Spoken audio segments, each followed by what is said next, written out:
राघव चड्ढा के इंग्लैंड जाकर चुप्पी साध लेने पर बीजेपी से लेकर इंडी गठबंधन में शामिल शरद पवार की पार्टी तक ने सवाल उठा दिए। हर तरफ इस बात की चर्चा होने लगी कि आखिर राघव चड्ढा इस मुश्किल वक्त में देश के बाहर क्यों हैं।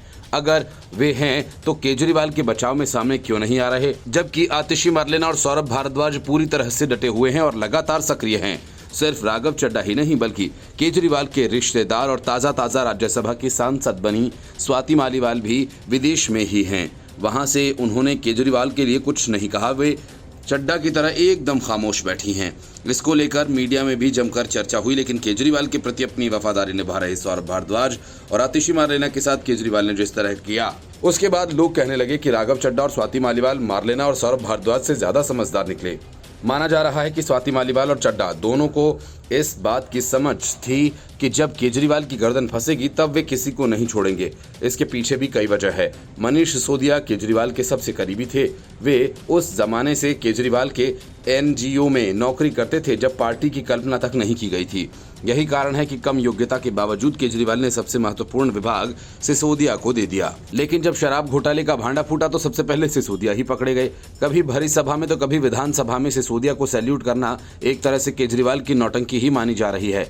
सिसोदिया के बाद सबसे करीबी संजय सिंह भी इस मामले में पकड़ाए गए और अब जब खुद केजरीवाल पकड़े गए तो उन्होंने विजय नायर को आतिशी और सौरभ का आदमी बताकर अपना पल्ला झाड़ लिया और एक तरह से ईडी को इन दोनों के पीछे ही लगा दिया। केजरीवाल के बयान का ईडी कोर्ट में जैसे ही खुलासा किया, दोनों नेता चुपचाप वहां से निकल गए और अब तक किसी तरह का कोई बयान नहीं दिया।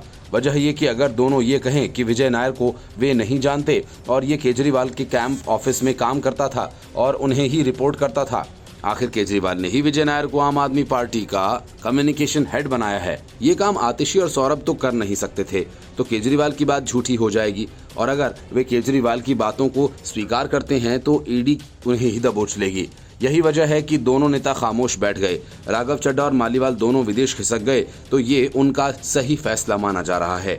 इसमें कम से कम मामले से दूर रहकर उन्होंने एक तरह से अपने बचाव को तो किया। पता नहीं कब और किस वक्त केजरीवाल उनका नाम ले लें और फिर उनकी मुश्किलें शुरू हो जाएं।